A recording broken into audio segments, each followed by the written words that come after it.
Bankrupt হচ্ছে, সে আমাকে পয়সা দিচ্ছে না, তাকে তাদের দেশের সরকার সেফ এক্সিট দিচ্ছে, কিন্তু আমি যে পয়সাটা পাইলাম না, না পাওয়ার কারণে আমি যে ব্যাংকে দেনার দায় জর্জরিত হয়ে গেলাম, আমাকে জেলে নেওয়ার সকল ব্যবস্থা করে রাখা হয়েছে। বাস্তবে কিন্তু আমার প্রফিট হয় নাই বা আরো অনেক কম হয়েছে, কিন্তু আপনি কিন্তু ক্যালকুলেশন করলেন ওইটার উপর ভিত্তি করে করে আমাকে এটা অ্যাডজাস্ট করে দিয়ে দিলেন যে এটা ট্যাক্স হয়েছে। এখন কি হলো, বছর শেষে দেখা গেল আমার কাছে 20 কোটি টাকা আমার পকেটে আছে, কিন্তু বাস্তবে খাতায় আমার ব্যাংকে বা আমার কাছে কোনো টাকা নেই।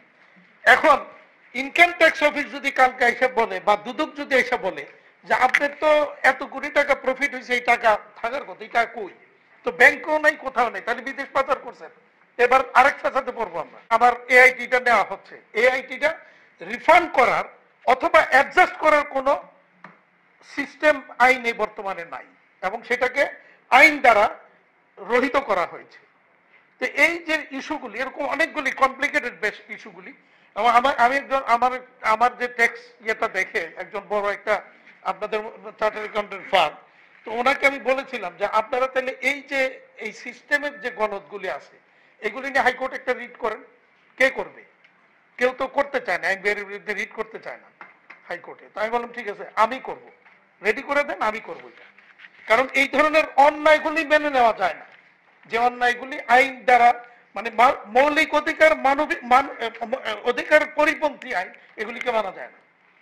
এখন যেমন আমি এই উদাহরণগুলি অনেকবার দিয়েছি, ফরিদ ভাই ছিলেন একটা প্রোগ্রামে, মজিদ ভাই তো প্রায় অনেকগুলিতেই ছিলেন, আমাদের মাননীয় প্রধান অতিথি গতবার ডিসিসিআর একটা প্রোগ্রামে ছিলেন, সেখানে আমি বলেছি যে বাংলাদেশের ট্যাক্সেশন সিস্টেমটি হচ্ছে বিনিয়োগ এবং ব্যবসার পরিপন্থী।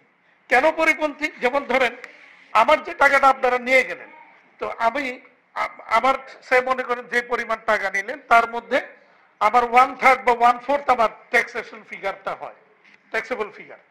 তো আমি বললাম যে আমার আরো কিছু খাতে আপনারা আমার উপর ট্যাক্স ধার্য করলেন, তাই বললাম ঠিক আছে, ওখানে যে বেশি নিছেন ওখান থেকে অ্যাডজাস্ট করবে, এটা অ্যাডজাস্ট করবে না।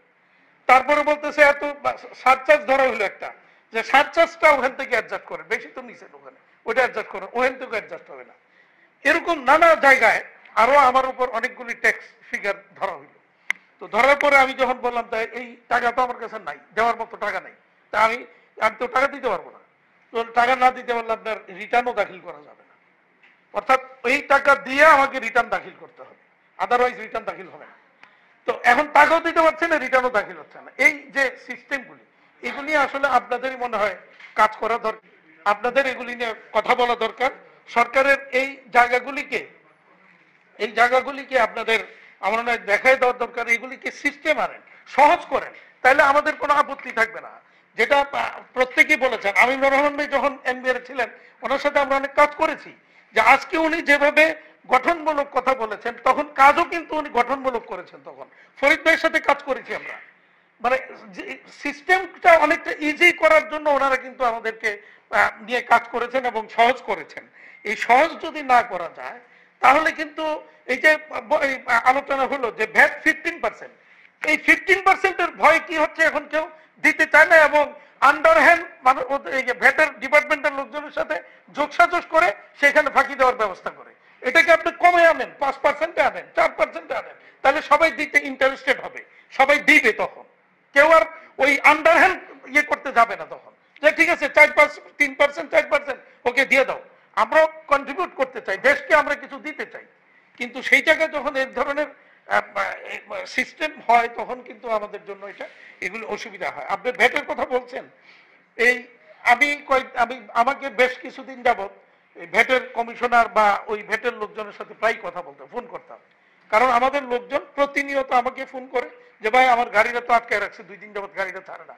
অর্থাৎ আমাদের জানেন আপনারা, আমাদের সুতা এক জায়গা থেকে আরেক জায়গায় নিটিংয়ে যায়, ওখান থেকে ডাইংয়ে যায়, ডাইং থেকে ফেব্রিক্স আসে, রাস্তায় গাড়ি আটকে রাখলো কাশপুর ব্রিজের নিচে, ওই সানারপাড়ের মোড়ে, আর ওইদিকে আপনার রূপগঞ্জের এই শরীফ মেলামেন্টের এখানে, এই 3টে স্পটে অত্যাচারে ব্যবসায়ীরা অতিষ্ঠ।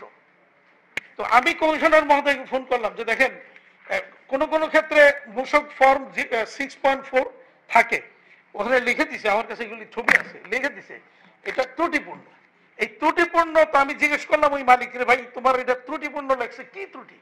তো বলতেছে ত্রুটি হলো ওই 6.4 আছে, চালান আছে, তার মাল কি মাল কোথায় যাচ্ছে, কত কেজি মাল যাচ্ছে সব লেখা আছে। শুধু ওই ত্রুটিপূর্ণ ওইটার সাথে ব্যাক টু ব্যাক এলসির কপি নাই, অথবা ইউডি নাই, এরকম একটা। তো ইউডি আর back to back LC copy কি গাড়ি ওই ট্রান্সপোর্টের গাড়িতে লয়ে লয়ে কি আমার লোকজন ঘুরবে নাকি? এটা তো হইতে পারে না। তো আমি কমিশনার মহোদয়কে ফোন দিলাম, উনি খুব সহযোগিতা করেছেন আমাদেরকে, কিন্তু কয়জন কমিশনার পর্যন্ত যেতে পারে? তো আমি যখন ওনাকে ফোন দিলাম, উনি বললেন যে ভাই, আমি বললাম যখন মনে করেন 6.4 নাই, তাতে জিরো, আমার মূসকে লিখতে হয় জিরো, জিরো মূসক। তো জিরো লিখলে যদি নাই লিখলাম, একটা কাগজ আমি দিলাম না, তাতে দেশের আমি কি ক্ষতি করলাম? বলে যে না, দেশের ক্ষতি করে না, আইন অমান্য করছেন। আইন এরকম আইন করছেন কেন যে আইনটা বাস্তবসম্মত নয়? তো যেটা এটা সংসদে কথা বলেন, সংসদে পাস হয়েছে। তো আমি বললাম সংসদে তাহলে আইনটা করতে পাঠাইছে কে? পাঠাইছেন তো আপনারা। তো পাঠানোর আগে কি আমাদের সাথে কথা বলছেন, স্টেক হোল্ডারদের সাথে বসছেন যে এই ধরনের একটা ইয়ে দরকার হবে, কেন দরকার হবে এটা কি আমাদেরকে আপনারা বুঝাইছেন? আপনি কি আপনারা এর আগে আমরা নারায়ণগঞ্জে ট্যাক্স ডিপার্টমেন্ট আমাদেরকে নিয়ে কয়েকবার নারায়ণগঞ্জ চেম্বার এবং বিকেবিকে নিয়ে ওখানে অনুষ্ঠান করেছে, করে মানুষকে বিভিন্ন জিনিস অবহিত করেছে।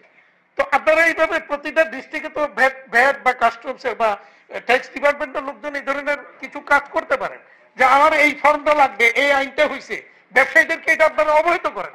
তো আমরা বিকেনি, আমি বিকেনির প্রেসিডেন্ট, আমি 36 বছর এই সেক্টরে, আপনার মূসক 6.4 কি কেন লাগবে এটা আমি নিজে জানি না, তো আমার লোকজন জানবে কোথেকে? তো এই যে এই অত্যাচারে আমাদের লোকজন অতিষ্ঠ, মানে দেখা গেল এই গাড়ির আটকে 2 দিন 3 দিন থাকে, 2 লাখ 5 লাখ 10 লাখ জরিমানা করে, এদিকে তার শিপমেন্ট ফেল, ক্যান্সেল। কারণ ওই মালটা আজকে এখন ডাইং করে এখন ঘর ফ্যাক্টরিতে যাচ্ছে, আজকে মাল কাটিং করে, আজকে সুইং করে মালটা রাত্রে শিপমেন্ট যাবে, সেই মাল 3 দিন পরে যখন যাচ্ছে সে ভেসেল ফেল করতেছে, ভেসেল ফেল করলে পরে তার শিপমেন্টটা না গেলে হয় মালটা ক্যান্সেল অথবা এয়ার শিপমেন্ট। এয়ার শিপমেন্ট দেওয়া মানে তার অর্ধেক নাই, টোটাল ভ্যালুর অর্ধেক নাই। এই যে জিনিসগুলি, এতে কি হচ্ছে? তাহলে ভ্যাট এবং কাস্টম ডিপার্টমেন্ট দ্বারা আমরা ক্ষতিগ্রস্ত হচ্ছি, দেশ ক্ষতিগ্রস্ত হচ্ছে, ব্যবসায়ীরা ক্ষতিগ্রস্ত হচ্ছে। এবং ব্যাংকে আজকে ব্যাংকে আমাদের কোটি কোটি টাকা দেনা, প্রতি বছর দেনা বাড়তেছে। তাহলে আপনি এদিকে বলতেছেন আমার ইনকাম হচ্ছে, ওইদিকে ব্যাংকে দেনা। তো যদি আমার ইনকামই হয়, তাহলে আমার ব্যাংকে দেনাটা বাড়তেছে কেন? এই এই জিনিসগুলি, তাহলে ইনকামটা, ইনকাম ট্যাক্সও আপনি নিচ্ছেন আমার কাছ থেকে, আবার ওইদিকে আমি ব্যাংকে দেনা, আর এই দেনার দায় জর্জরিত হইয়া 2 বছর 4 বছর 5 বছর পরে আপনি দেখেন বহু ফ্যাক্টরি, এই বছর বহু ফ্যাক্টরি বন্ধ হয়ে যাবে, নিশ্চিত বন্ধ হবে। আমি এর মধ্যে অনেকগুলি ব্যাংকের এমডির সাথে কথা বলছি, দেন নরবার করতেছি ওই ফ্যাক্টরিগুলিকে বাঁচায় রাখার জন্য। কয়দিন পরে তার মানে ওই সে ক্লাসিফাইড হয়ে যাবে। যেমন ওই দিন আমাকে ব্যাংকের এমডি বলতেছিলেন, 20টা 22টা প্রতিষ্ঠানের কথা বলতেছিলেন যে ওনার ব্যাংকেরই, যে এগুলি এই আগামী মাসে গিয়ে ক্লাসিফাইড হয়ে যাবে। কেন ক্লাসিফাইড হবে? তার দেনা বেড়েছে, তার ব্যাক টু ব্যাক বন্ধ, তাকে এলসি করতে দিচ্ছে না, শিপমেন্ট করতে দিচ্ছে না। তো এই যে পরিস্থিতি, এই পরিস্থিতি যদি চলতে থাকে, তাহলে এই বছর আপনি তো ওই যেটা ইয়ে বলছিলেন যে সময়টা একটু, আপনি তো বলছিলেন ইয়েকে সময়টা তো বিবেচনায় নিতে হবে, যে এখন সময়টা যে পরিস্থিতি, সারা ওয়ার্ল্ডে ইকোনমি একটা তছনছ অবস্থায়, এদিকে ইরান আর ইসরায়েল যুদ্ধ যদি লাগে তো তো আরো আরো আমরা আরো বিপদে পড়ে যাব। এমনি রাশিয়া ইউক্রেন যুদ্ধের পরে, আগে কোভিড, একটার পর একটা কিন্তু সারা বিশ্বব্যাপী ইকোনমির উপর কিন্তু আঘাত আসতেই আছে। আমরা যে স্টেবল হবো, যে ঠিক আছে এই বিপদ থেকে অ্যাক্সিডেন্ট সারলাম, এখন আস্তে আস্তে উঠে দাঁড়াবো, কিন্তু সেই সুযোগ কিন্তু পাচ্ছি না আমরা। তো যখন পাচ্ছি না, তখন আমাদের কিন্তু আস্তে আস্তে আমরা খারাপের দিকেই যাচ্ছি। এবং এই এই আপনি দেখেন, আমাকে মিডিয়ার বন্ধুরা ওই দিন বলতেছিলেন যে রপ্তানি, আমেরিকা বলতেছে তাদের তাদের 34% আমদানি কমেছে গত বছর, ইউরোপেও আমার আমদানি কমছে, বাংলাদেশ সেখানে, ইউরোপ বলতেছে যে চায়না এবং ভিয়েতনামের রপ্তানিটা কিছুটা বেড়েছে, কিন্তু বাংলাদেশ বাড়েনি, বাংলাদেশটা এখনো নেগেটিভ গ্রোথ আছে তারা তাদের রিপোর্টে। কিন্তু আমাদের এনবিআর এবং ইপিবি তথ্য দিচ্ছে প্রতি মাসে যে আমার গ্রোথ 10%, 7%, এত পার্সেন্ট গ্রোথ হচ্ছে, যেখানে আমি গত 1.5 বছর যাবত প্রতিবাদ করছি যে এটা এই রং মেসেজ জাতির কাছে যাচ্ছে, রং মেসেজ সরকারের কাছে যাচ্ছে। এতে কি হচ্ছে? এতে আলটিমেটলি সরকার যে পলিসি করবে সেটা সঠিক পলিসিটা হচ্ছে না। কারণ আপনারা সবাই দেখতেছেন রপ্তানি তো বাড়তেছে, রপ্তানি তো ভালো হচ্ছে, তাতে সমস্যা কোথায়? সমস্যা নাই, তাহলে এক্সপোর্টারদের আর কোনো বেনিফিট দেওয়ার দরকার নেই। এদিকে আপনি বলছিলেন যে ইনসেন্টিভ উঠে দেওয়ার কথা। হ্যাঁ, ইনসেন্টিভ আমরা যখন গ্রাজুয়েশনের পরে ইনসেন্টিভ দেওয়া যাবে না, বাট গ্রাজুয়েশন হতে তো 26 সাল বাকি আছে। এই বছর ওই যে আবিদ ভাই বলছিলেন যে ইনসেন্টিভের কিছু কমায় দেওয়া হয়েছিল, আসলে কিন্তু কমায় দেয়নি। এটা অনেকটা বলবো যে এটা অনেকটা প্রতারণা করা হয়েছে। বলা হয়েছে 1%, 0.5% কমানো হয়েছে, কিন্তু আবার 6টা এইচএস কোড দিয়া বলে দিছে এই এইচএস কোডের রপ্তানির বিপরীতে কোনো ইনসেন্টিভ পাবে না। তার মানে আমাদের টোটাল এক্সপোর্টটাই হচ্ছে ওই 6টা এইচএস কোডে। তো তাহলে এটাকে কি বলবো? এবং রাতের আধারে কারোর সাথে কোনো আলোচনা না করে হঠাৎ 30শে জানুয়ারি দুপুরবেলা এক সার্কুলার জারি হলো, বিকেলবেলা মিডিয়ার বন্ধুরা আমাকে ফোন করলেন যে ভাই এইরকম একটা তো সার্কুলার হয়েছে। আমি তো শুনে আশ্চর্য হলাম, বাংলাদেশ ব্যাংকে যোগাযোগ করলাম, তো দেখলাম যে এই সার্কুলার। তো এই যে জিনিসগুলো, এগুলি তো স্টেক হোল্ডারদের সাথে কথা বলা দরকার। আপনি কমাবেন, ঠিক আছে, উইথড্র করবেন। 2025 সালের জানুয়ারি থেকে ডিসেম্বর একটা স্টেপে আপনি একটা ধাপ উঠান, আবার 26 সালের জানুয়ারি টু ডিসেম্বর আর ধাপ উঠে আপনি শেষ করে দেন, অসুবিধা নেই। বাট সেটা আমাদেরকে আগে ঘোষণা দিয়ে দেন যে ওই তারিখ থেকে এটা থাকবে না বা এতটুকু কমবে। তাহলে আমি বায়ারদের সাথে যে নেগোসিয়েশনটা করছি সেই নেগোসিয়েশনটা অ্যাকর্ডিংলি আমি করব। এদিকে সুতার দামের সাথে সুতাওয়ালারা কিন্তু আমার কাছ থেকে ইনসেন্টিভ নিয়ে গেছে আগে, তো সেইটা এখন এক্সপোর্টের বিপরীতে আপনি ব্যাকডেটে গিয়ে ইমপ্লিমেন্টেশন দিচ্ছেন, এটা তো হতে পারে না। তো এই জিনিসগুলি আসলে আমাদের সাথে আলাপ আলোচনা না করে অনেক সময় কিছু করলে এই সমস্যাগুলি হয়। এনবিআর এই ডাটাগুলিও আমরা বহুবার কথা বলেছি যে এটার একটা সমন্বয় হওয়া দরকার, কারণ বাংলাদেশ ব্যাংক আবার কয়েকদিন পরে রিপোর্ট দেয় যে আমাদের এত বিলিয়ন ডলার রপ্তানি আয় আমরা দেশে আনি নাই। তো আমি বলেছিলাম গভর্নর মহোদয়কে যে আমাদের তাহলে তারা কোন প্রতিষ্ঠান এই রপ্তানি আয় আনে নাই, আমরা এটা একটু দেখি, আমাদের মেম্বারই তো, তা আমরা একটু দেখবো, কিন্তু আমরা সেই তালিকা আমরা পাইনি। তো এই পরিস্থিতিতে আসলে যে ওই যে পিআরআইয়ের আশিকুর রহমান সাহেব বলছিলেন যে মন্ত্রণালয় পোশাক কর্তৃপক্ষ, বস্ত্র অধিদপ্তরকে বলা হলো পোশাক কর্তৃপক্ষ। এখন পোশাক কর্তৃপক্ষ, বস্ত্র অধিদপ্তর আমাদের যখন যেটা নিয়ে যায় ওনারা করে দেন, ওনাদের কনসার্ন যেটা। বাট আদার্স যত ডিপার্টমেন্টে যা কিছু লাগে সেটা কিন্তু আমরা ওনাদের কাছ থেকে না, বরঞ্চ উল্টা আবার একটা ঘাট বাড়ে। কি ঘাট বাড়ে? যখন বিদ্যুৎ লাইন আনতে যাই বা আমরা যখন আইআরসি আনতে যাই, তখন ওই বস্ত্র অধিদপ্তরের একটা রিকমেন্ডেশন লাগে, বিভিন্ন জায়গার রিকমেন্ডেশন লাগে। এই যে এত কিছু, তো আমরা ওয়ান স্টপ সেল যদি না হয় বা এক জায়গা থেকে যদি এই টোটাল আমাদের খাতের জিনিসগুলি না আসে, তাহলে এত ঘাট বাড়ানোর তো কোনো যুক্তি নাই। এই জায়গাগুলিকে কমানো দরকার বলে আমরা মনে করছি। ফাইনালি আমি যেটা বলছিলেন যে অনুৎপাদনশীল খাতে টাকাগুলি চলে গেছে, কারেক্ট। গত এক দুই বছরে বহু টাকা অনুৎপাদনশীল খাতে বা দেশের বাইরে চলে গেছে, যেটার ভার আমাদেরকে এখন বহন করতে হচ্ছে।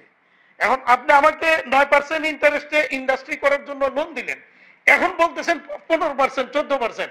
তাহলে আমি তো ক্যালকুলেশন করছি 9%-এর উপরে। তো এখন তো আমি এই ইন্ডাস্ট্রি আমার সার্ভাইভ করতে পারবে না, এই ইন্ডাস্ট্রি বন্ধ হয়ে যাবে। সেই জন্য আমি বলছিলাম, আমি এবার ওই দিন অর্থমন্ত্রী মহোদয়কে বলেছি যে অন্তত এই বছর বাজেটেই আপনারা অন্তত একটা সেফ এক্সিট পলিসি করেন। যারা আমরা ব্যবসা করতে গিয়া আমাদের ফেল করতেছে, তাদেরকে অন্তত তারা যাতে অন্তত সেফলি বের হয়ে যেতে পারে সেই ব্যবস্থাটা একটু করে দেন। কারণ বিদেশে আমার বায়ার ব্যাংকরাপ্ট হচ্ছে, সে আমাকে পয়সা দিচ্ছে না, তাদের দেশের সরকার সেফ এক্সিট দিচ্ছে, কিন্তু আমি যে পয়সাটা পাইলাম না পাওয়ার কারণে আমি যে ব্যাংকে দেনার দায় জর্জরিত হয়ে গেলাম, আমাকে জেলে নেওয়ার সকল ব্যবস্থা করে